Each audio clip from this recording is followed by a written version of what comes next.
Fatima college జోలికి వెళ్లే సత్తా హైడ్రాకు లేదని భారతీయ జనతా పార్టీ ఎంపీ కొండా విశ్వేశ్వరరెడ్డి సంచలన వ్యాఖ్యలు చేశారు. హైడ్రా పనితీరుపై ఆయన ఫైర్ అయ్యారు. హైడ్రాకు బుల్డోజర్ బలం కాదు, విశ్వసనీయతే బలమన్నారు. ఇప్పుడు హైడ్రాకు ఆ విశ్వసనీయత కూడా లేదని విమర్శించారు.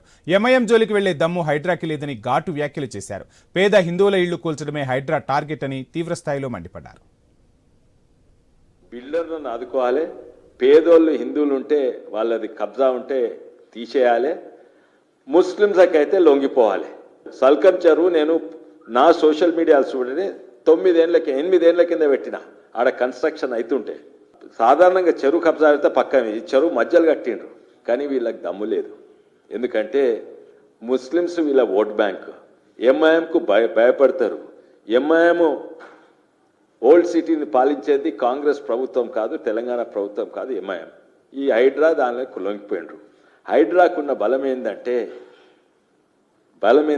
వాళ్ళ బుల్డోజర్ బలం కాదు, వాళ్ళకు మంచి పేరు, క్రెడిబిలిటీ. ఆ క్రెడిబిలిటీ మొత్తానికే పోయింది.